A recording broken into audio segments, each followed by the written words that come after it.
Selamat pagi Bapak Ibu Saudara yang diberkati oleh Tuhan. Bersyukur selalu atas kebaikan Tuhan di dalam setiap kehidupan kita orang-orang percaya. Di pagi hari ini kita boleh bangun dengan tubuh yang sehat, tubuh yang kuat, tubuh yang diberkati oleh Tuhan.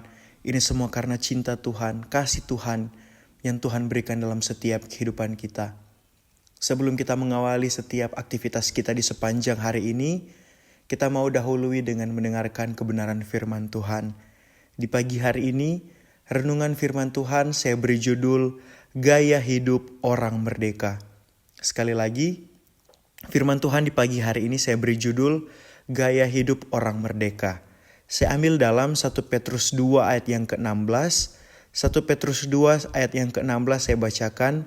Hiduplah sebagai orang merdeka dan bukan seperti mereka yang menyalahgunakan kemerdekaan itu untuk menyelubungi kejahatan-kejahatan mereka. Tetapi hiduplah sebagai hamba Allah.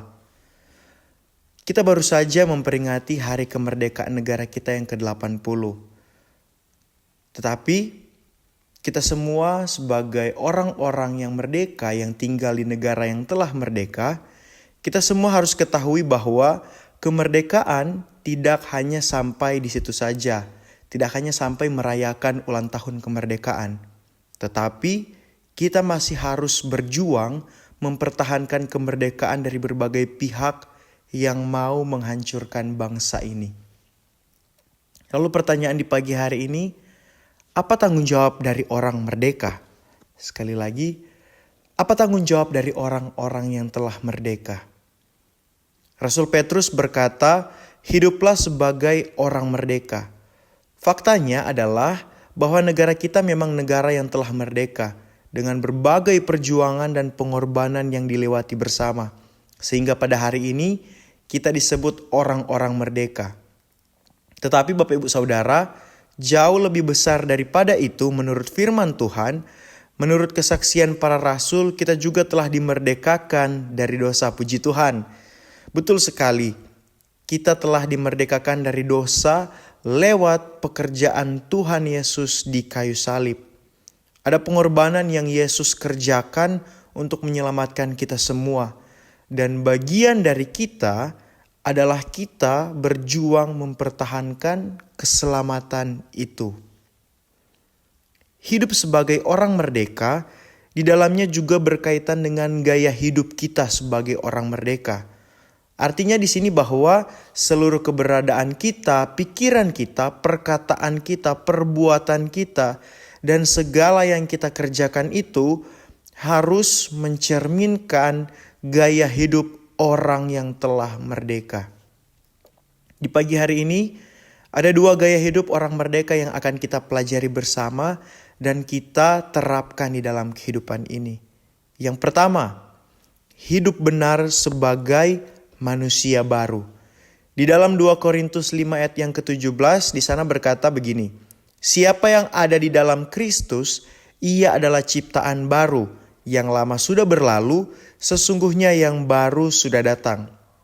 Ini berarti bahwa kita tidak lagi hidup menurut keinginan daging, tetapi tunduk kepada pimpinan Roh Kudus. Itu sebabnya Rasul Petrus menasihati kita agar kita tidak menyalahgunakan kemerdekaan itu. Ketika kita tahu bahwa kita telah merdeka, kita harus hidup benar sebagai manusia baru yang telah dimerdekakan.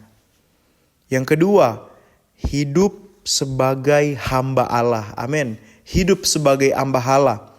Merdeka bukan berarti bebas dari segala tindakan positif atau negatif. Alkitab berkata bahwa kemerdekaan itu bukan berarti kita bebas dari segalanya, bebas melakukan dosa, melainkan kita merdeka di dalam kebenaran. Bukan berarti karena kita telah dimerdekakan, kita seenaknya, ketika saya mau melakukan dosa, saya lakukan. Ketika saya melakukan hal yang tidak benar, saya lakukan. Tidak seperti itu. Tetapi kita merdeka di dalam kebenaran. Kebenaran itulah yang memerdekakan kita. Kita harus menjadi pengikut Kristus yang setia dan mematuhi aturan-aturan yang ada. Tidak hanya patuh kepada Tuhan, tetapi kita juga perlu mematuhi aturan-aturan yang dibuat oleh pemerintah kita. Karena pemerintah kita adalah utusan oleh Tuhan, utusan Tuhan Jadi ketika kita menyatakan bahwa kita adalah orang yang merdeka, kita harus patuh kepada Tuhan, patuh juga kepada pemerintah-pemerintah, aturan-aturan yang ada di sini, karena aturan-aturan yang ada di sini juga adalah bertujuan baik untuk menertibkan kita sebagai masyarakat yang baik. Gaya hidup kita berarti gaya hidup yang mencerminkan Kristus. Gaya hidup kita menjadi gaya hidup yang ada dan mencerminkan Allah ada di dalam kita. Mencerminkan keberadaan Allah di dalam kita.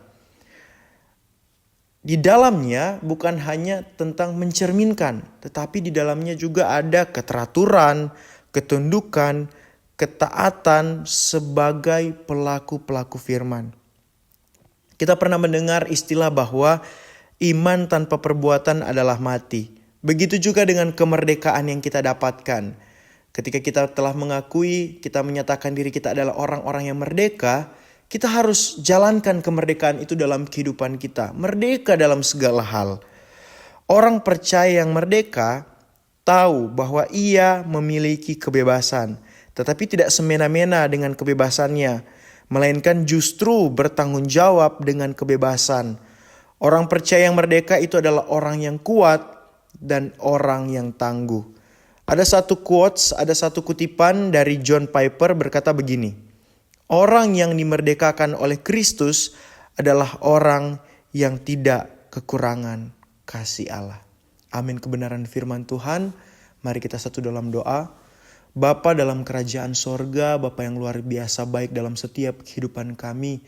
Terima kasih banyak Bapa untuk firman-Mu yang datang dalam kehidupan kami di pagi hari ini. Kami percaya Bapa, kami semua adalah orang-orang yang merdeka. Oleh sebab itu Bapa, di dalam segala hal, di dalam segala situasi, kami mau menerapkan kemerdekaan itu. Kami mau merdeka di dalam setiap pekerjaan kami, dalam keluarga kami, dalam kesehatan kami, dalam hal apapun juga itu Bapa. Kami mau menjadi orang-orang yang merdeka. Ajar kami terus Bapa untuk terus bertumbuh ke arah Engkau, untuk terus berkembang dan mencerminkan, memancarkan kasih Allah di dalam setiap kehidupan kami. Terima kasih banyak Bapa untuk kasih setiamu. Terima kasih banyak Bapa untuk cintamu dalam kehidupan kami. Siaplah kami menjalani aktivitas kami di sepanjang hari ini. Kami percaya Engkau yang berjalan bersama dengan kami, menuntun kami, memberkati kami, dan apa yang akan kami lakukan di sepanjang hari ini, Engkau buat semuanya berhasil. Terima kasih banyak Bapa. Ini menjadi doa permohonan kami di dalam satu nama yang ajaib, yaitu nama Tuhan Yesus Kristus. Kami sudah berdoa dan kami mengucap syukur. Haleluya, puji Tuhan. Amin.